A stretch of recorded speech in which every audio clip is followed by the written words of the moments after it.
Hey guys, inzira komese mudukurikirana mumeze neza ni kuri Gukoreshwa TV. Nitwa Marvin Lee. Uno musi turi kumwe n'umutumire.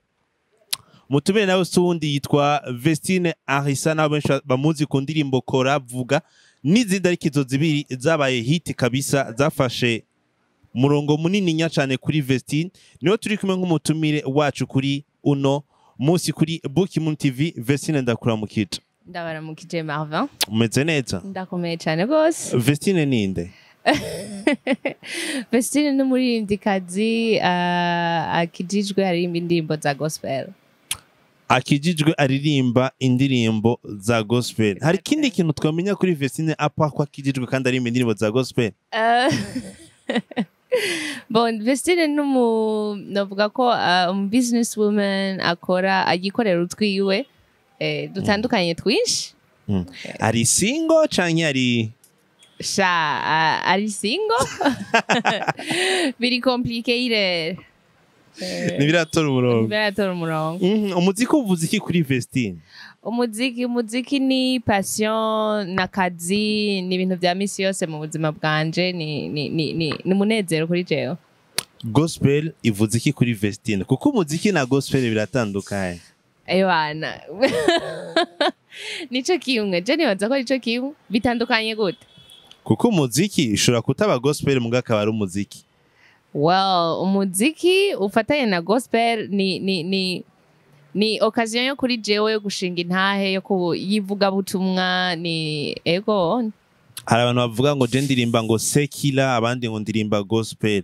Gospel niki? Gospel mu majambo make ndabivuze mu Kirundi ni inkuru nziza.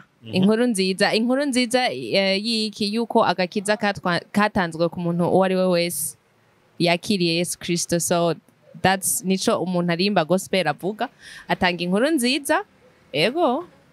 Hari abavuga ngo Vestine gushika ubona ari karaboneka ngo yakuvagiye mu Bushinwa niyasubiye kuboneka, ivyo vyakira gute? Ko nibatswe ko biravugwa cyane. Ego biriko biravugwa cyane mugabo namwe muravyumva umuntu adahari rimwe arateba akibagirwa, which atari excuse umuntu yotanga. Mugabo Vestine arahari ahubwo nibaza ko ari novuga ko ari abantu badafise information exactement yaho Vestine ageze. Sino Vestine arahari, yaratashe yaravuye mu Bushinwa ari mu Burundi vraiment. Bega yavuye mu Bushinwa imbere ya Covid canke yavuye mu Bushinwa inyuma ya Covid? Eka yaje imbere vraiment hanyuma Covid iramufata wari muhira. Ni Vestine kandi umaze igihe kitari gito mu muziki, umuntu yova gushika ubu ni kihe kintu wize mu muziki? Umuziki ni ikintu ca mbere kiryoshe kandi gifasha abantu, mugabo ni ikintu ca mbere gisaba gukora cyane.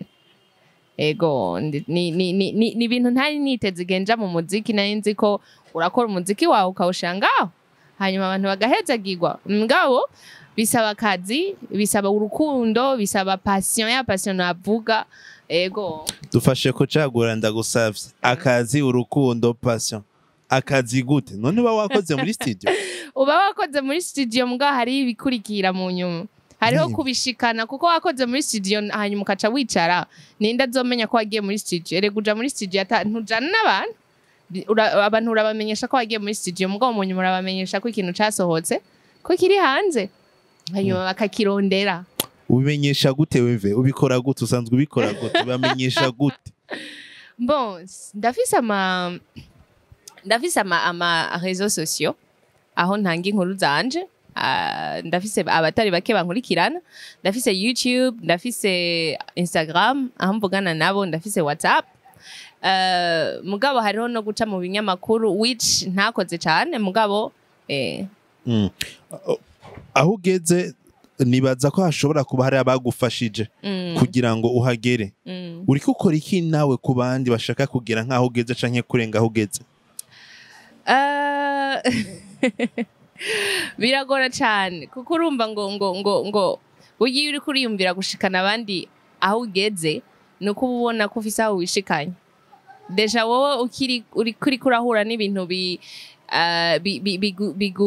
ama challenges biragora ko rimwe rimwe utabitorera umuti ko abandi bazana muri iyo ntuzeye mugabo kubw'iwanje nkuko nama ndabigira ndafasha abantu sinima umuntu featuring ndafasha ndakosora indirimbo z'abantu genre kwanda umu écrivain ndandika ndakompoza donc ndafasha abantu gukompoza nkabakosorera indirimbo hanyuma ikindi naco hariho n'ama evenement nateguye kubw'abaririmbyi bakiri bashasha n'ayandi ariko araza yego iyo uvuze ngo challenge yumvikana ko Vestine ari ahantu yaciye akavuga ati kabisa ibintu nka bitatu canke bine canke bitanu wowe waraciyemo kandi bifite ico vyiba vyaragusigiye nibiki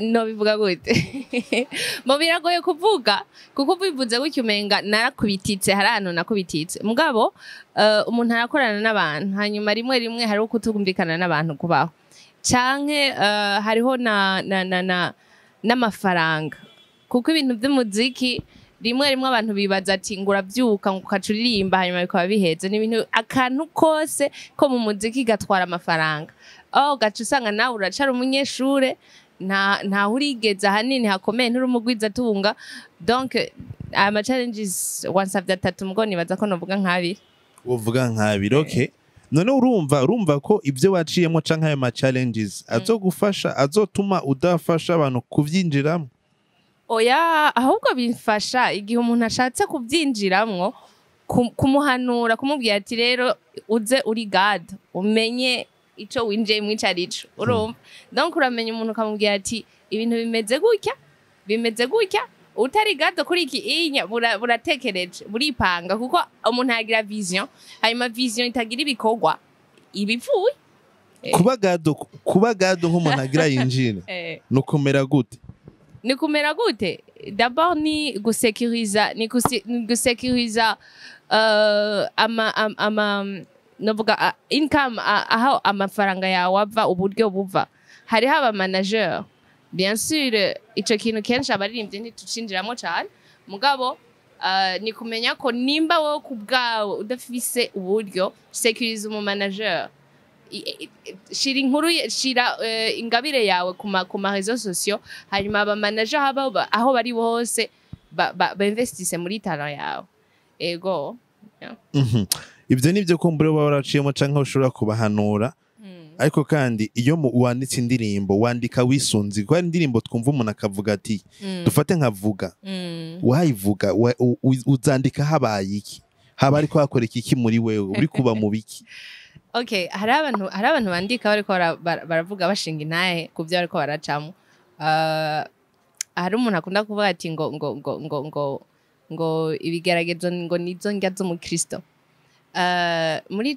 iyo periode nari mfise umuntu agira indoto agira ibyo asengera nari mfise ibyo ndiko ndasengera rero rimwe hari igihe usenga ukumva umenga ibintu hari Imana ntikira kumva cyangwa Imana ntikirishura rero kuri jewe yari vuga mana vuga urumva vuga ikintu kuko urumva numva umenga nta solution nagiye kuri naka nagiye hehe nta solution mfise ikindi naco hari abantu bandika bibadije ku ijambo ry'Imana bakavuga ati bakafata verse kanaka igasanga bayigize ko barayize ko hanyuma ikabahezagira mu buryo buca nk'ubundi hari abandi nabo bandika selon intahe z'abandi bantu bumvise abandi bandika selon la nature urumva hari raison menshi yo kwandika ariko wewe jewe kenshi nandika selon ubuzima bwanje hamwe n'ijambo ry'Imana Bibiliya selon ko uyisoma hanyuma ikakwigisha ikintu ukumva ko ugipartaja ku bandi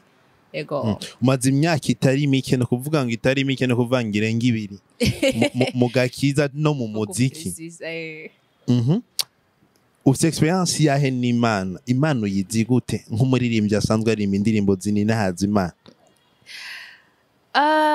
Imana ni umuvyeyi mugabo ngo Imana iguma ari Imana urumva experience office ni Imana nashika mu bintu bingoye hanyuma nkayibwira hanyuma ikanserukako mugabo ni na Imana ikosora umuntu urumva ikwigisha ikagucisha mwishure urumva kugira ukure donc nibaza ko ayo mafasi abiri y'Imana ndafise ndazi n'Imana ikiza so ego urazi n'Imana ikiza numva ari byinshi ushobora kubuzi ariko nk'umuntu ashobora kuba avuga ati jewe sinda haraho ntarashika mu byo Vestine akora nawe umubarira iki numva no mubarira ikintu kimwe turakijijwe turabana b'Imana ntihagire ikintu na kimwe ukora usunitswe n'ibigumbagumba vyawe icambere bishira imbere y'Imana kuko hari igihe dutangura ibintu Imana itabirimo hanyuma twagera imbere bigakwama hanyuma tugatangura kwibaza mbe habaye iki so ibintu dukora ni by'Imana ni byo gushima Imana ni byo kuzana benshi ku Mana utanguye akazi utanguye kuja muri uwo muziki bishemwe Imana ubwa mbere hanyuma irya kabiri menya koko iyo ko ari yo ngabire yawe ntumve kuwumva kwango wumvise uririmbye akajwi karameze neza ukaca wibaza ko ndabigiyemo nuko nyene twese turahamagariwe kuba baririmbye urumva ikindi naco bikorere rondera ama information yuko abandi ivyo baciyemo rondera abantu babiciyemo ubabaze bagucira inzira hanyuma ego ikintu nahagazeko rondera amahera Dudu uramuzi egome mwarakoranye twibutse gato mu byo mwakoranye nuko wowe warabonye Dudu okay Dudu twarakoranye kuko nakuriye muri eglise yararimo kandi tukirimwo twese hanyuma twakoranye je nari muri kohara arimwo nabaye abantu baza ama video menshi ya Dudu nabaye umuntu yamufatira inyuma aba backers ego hanyuma narahigiye ibintu byinshi narabonye leadership muri we kumenya kurongora umuntu afise ijambo ry'Imana kandi azica keneye antuka n'umuntu abikorera ni wa muntu atanga ikintu yacumbirije yagikosoye ibyo ni bimwe nibaza ko no vuga kuri yo icatumye wemera kuja muri baking iyo wowe ucibuka icatumye nja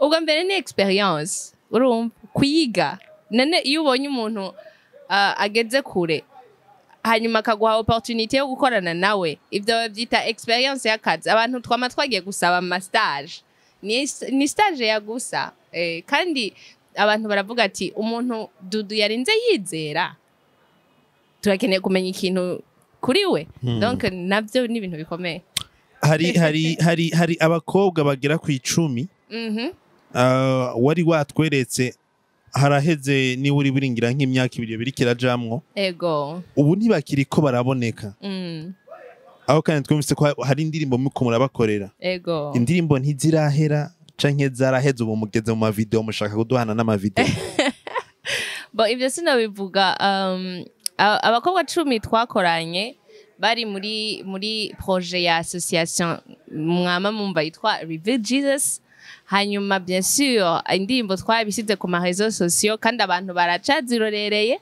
indirimbo zaraheze gukorwa gusa nuko bimwe navuga mu ma erreur menshi je nakoze na ma erreur yo gusohora indirimbo hanyuma ntuzigire promotion donc twarakoze ibishoboka indirimbo zirakorwa ziri muri studio zaraheze ngo urumva turaciga ingene umuntu yozigira promotion donc ntasizemo na challenges umuntu ahura nayo muri urwo rugendo so yeah umutegekanya kubasohora gute bo nivyo navuze biriko biriko numva biza kuba birebire kubera ko hari ahantu je mba ndakuzi hari aho mba ngenza kumenya mu kugutumira nyine mba ndakuzi ariko kandi tugarutse dusa n'abarangiza uwo guhakaje ko guhagarara imbere y'abantu 4,000 canke 5 canke nation yose yo Barundi canke y'u Burundi nikihe kintu wumva wotanga nka message speech wogira imeze gute speech nogira irasanzwe cyane nibaza ko atari ibintu byinshi no kuyumvira amwanke noba ndiko ndapartage imigambi y'ibindi bintu nkora kuko nababwiye ndo mugwiza tubunga mbwakiri hasi wow amwanke noba ndiko ndatanga imigambi yanje mgo ikintu ni kimwe icanjanye n'umuziki n'umwe ni kuvuga inkuru nziza yuko Yesu akiza ku bantu bose bamwakiriye so nibaza ko ikintu ca mbere novuga nimba ari amajambo abiri novuga ati Yesu arakiza kandi haracari akaryo ku muntu wese akeneye kuronka ayo mahoro atangwa na Yesu. Ivyo ubivuze nk'umuririmbyi canke ubivuze nk'undi muntu aho ndagushize imbere y'abantu singomba kuvuga nk'umuririmbyi ngomba kuvuga nka Vestine afite ico yobwira abarundi bose. Erega ni uwo nyene Vestine uburimvyi bwanje ni buvuga ubuzima bwanje rero sivyo nayimejeje kuvuga ko nandika ubuzima bwanje ivyo nandika ku buzima bwanje. So nibaza ko noba nshatse kuvuga ikindi kintu nakubwiye ati Vestine afise ibintu byinshi akora. So amweke noba ndiko ndagira advertise ivyo bintu nkora sino numva nico nobabwira. Ikindi naco bamenye gushigikira ni gushigikira abartiste. Shigikira abartiste mukaraba ibintu byabo. Umuntu aguhaye akalinke kugurure reka kugatanga utarakugurura. Okay, ndagushimire cyane ko nameye kuvugana natwe ariko kandi namankunda kuvuga nti umuntu agiye ataririmbye burya ntituryoherwa kweri.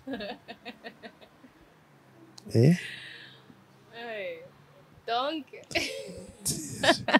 nyenera uturyohere. Oh God. Okay. Uriho